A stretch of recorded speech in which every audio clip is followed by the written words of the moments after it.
Carley, from a young age, was a performer.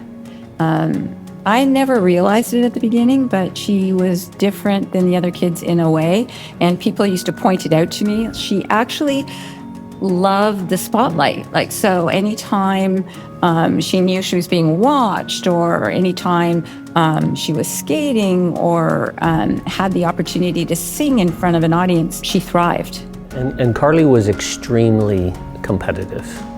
She would enter a competition, she'd get her competition face on, she'd look at the other competitors. She did it in running when she was young. She did it in figure skating as she grew older. Carley definitely was a fierce competitor. So I first met Carley when she was the new girl in school at our high school. What drew me to Carley at first was not just the proximity, but just who Carley was as a person, her kind nature, her love for life, her love to laugh. We just kind of meshed instantly on our personalities. Carley was my older sister. She was a bundle of fierceness and joy. Carley is just holds such a special place in my thoughts and in my heart. When I think about what made Carley Carley, I think about her spice and her zest and her tenacity, and just the energy that she brought to every room that she walked into. Carley faced her cancer with an unusual positivity and determination to always smile. It was one of those things that you expected her to have this big meltdown and freak out that the world is so unfair, which for a 17-year-old diagnosed with cancer, it was. And she didn't do that. She decided to treat it like a competition, like she would for figure skating, and treated every day with an opportunity to get herself better. And she always found a reason to be grateful that day or smile. The cancer journey itself, it's horrific in so many ways, but I will tell you, it brought our families so close together. That was the only thing we were focused on. Everyone just sort of stopped what they were doing, and we focused on this one thing. I laugh, I smile sometimes when I think about her cancer journey, because there were some amazing family moments. Yes. Yeah. Carley lived more life in her 19 years than most people do in a lifetime. That to me is kind of shows how, who Carley is as a person. We had one conversation one night where she was awake and couldn't get back to sleep, and she just made me promise not to let her story become a tragedy. And I agreed. As her legacy started to unfold, we decided, starting this charity for Carley and in her honor, and keeping all those people who were invested in her story engaged in a way that was so helpful to others was the way that we were going to do it. Almost everyone at our high school and everyone we knew about was tuning into Carley's blog every day to see what she would write about. And honestly, every day I was just shocked at all the media attention it was getting. Every single post, day after day, was getting more comments, more people writing in from other places in the world talking about how inspiring Carley's story was to them. Carley was the type of person that could inspire those that she had never even met, through her blog, through her social media, through even after she passed, through the story about her life that was turned into a movie, and her blog, which was turned into a book. It always reminds us that Carley is our magic, and continuing to share her story and her legacy will continue to inspire those who are listening. Maybe a week or so after Carley passed, one of Riley's professors took her aside and explained to her that she might start finding dimes. We have dimes that we've been putting in the book that we have found. Our extended family have found dimes. Friends have found dimes. And they started mailing them to me when they found a dime. And I asked them to write a story. We're on the 4th dime book, and each book probably has somewhere around 200 dimes. And each one has a story. So as lots of people know, Carley's story and her love story and her figure skating journey and her cancer journey was turned into a Netflix movie called Kiss and Cry. We were heavily involved in the filming of the movie, not only because it was at our house and the actress who played me literally slept in my bed in one of the scenes, but because we wanted to make sure Carley's story was accurately told. I mean, for example, if we had pictures of the family up at one side of the house, they went and they duplicated those pictures with the actors. Those were the kind of details that I thought were, oh my goodness, like they really wanted to make the movie authentic. It was such a cool experience and so cool to witness, and sometimes the characters who would play us would finish a take and they'd be like, wait, is that actually how you would act, and stuff like that. And it was just such a cool thing to be able to see firsthand. Always Smile was actually created after the movie Kiss and Cry.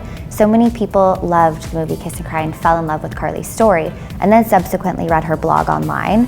A book company wanted to turn Carley's original blog into a book. So what the author actually did was read Carley's blog and then interview all of her friends and family and insert real stories in between blog posts so that they could get an understanding of what Carley was experiencing, but then also our perspective of the story. The beautiful thing about the book launch was that was the biggest event that Carley's Angels had hosted to that date in terms of fundraising. It was the most money that we had fundraised in one event, so that was a really big milestone for us. But it was also this beautiful way to bring together all of Carley's favorite people on stage, to have them read excerpts from the book, to have our retail store on display and really, show the community what their support meant to us and how much further we could go.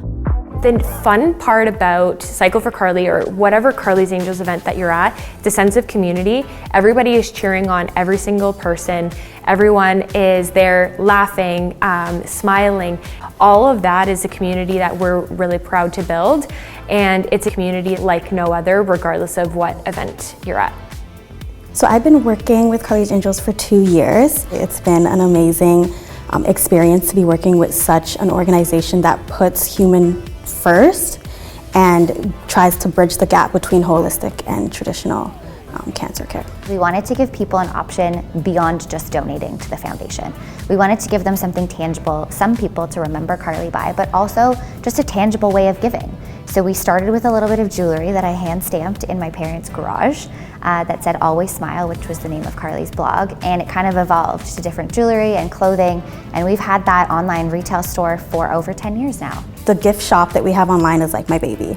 I make sure that everything's up and running on a inventory on the back end point of view, and then in marketing, just aligning with team members to make sure that we are executing our mission and our values in every aspect. Launch of Sparkle started from actually Carley. She used to make bathing suits.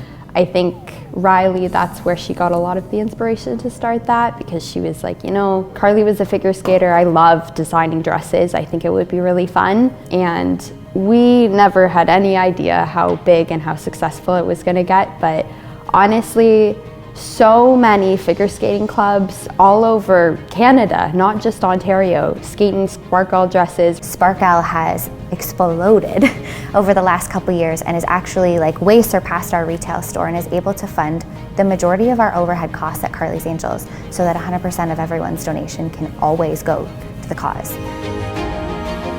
So we at Carley's Angels have funded 2 huge programs at Toronto's most well-known hospitals, Sick Kids and Princess Margaret.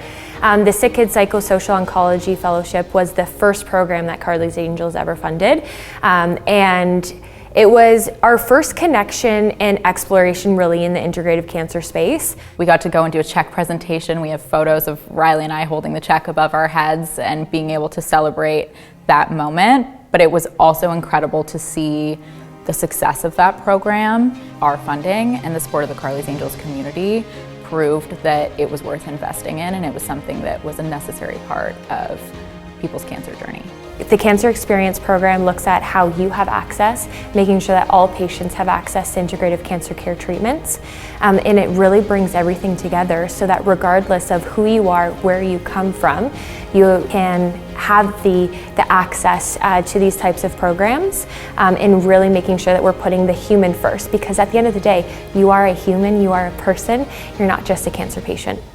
Carley's Angels is pioneering integrative cancer care. We're looking at organizations, programs that are truly trying to make a difference, and we're trying to create access to these programs for all patients. In the early days of Carley's Angels, I had said to Riley, we're gonna raise $1 million. And Initially, she looked at me like I had 3 heads. For us, reaching $1 million meant that we had credibility. We weren't some small grassroots charity anymore. It laid the foundation for the team to take that next step and raise their next million even faster. To see all of that come to fruition was a really special moment. So I will never forget the phone call that me and my parents received from Riley one day. And she calls us on the phone and says, guys, guess what? Carley's Angels raised $1 million. It was just such a moment that like you just cherish and you remember forever, because that was a really big moment. If I had to pick like one moment that was like a big we made it moment, it was hiring Tori. Being able to hire somebody to help me day to day who was going to be a permanent employee of a cause that we created because of my sister's legacy was a huge deal. This is a real organization that does real work every single day, and we have a human being to prove that we do that. A personal but like a very touching moment for me was when we hit 2 million. I think that was when I was just most like shocked at what they've built and what I have been so honored to come into and help build. I know that the first 1 million was a very successful moment for them, and then we hit the 2 million in just a fraction of the time was even more amazing. And so just being able to share that moment with them was very touching for me. We have been able to, since day one, say that 99 cents of every single dollar donated to Carley's Angels goes directly to our integrative cancer care programs. And that's because we use things like jewelry and Sparkle and events to fund our operational costs, that if you make a donation to Carley's Angels from day one to day 1 million, we are going to ensure that 99 cents of every single dollar goes directly to our cause. And we are so committed to that. The art of our marketing is really in the storytelling. It is the first and foremost why your money is making a difference, why your donation will have an impact, but also never forgetting where our roots come from. Our namesake, our angel, and our light is Carley. And how can we intertwine her story through every single campaign and piece of content that we put out to make sure that's really resonating with our audience, and making sure that her story is not forgotten, her legacy is continuing, and it's going to have a tremendous, profound impact. You can't do it alone.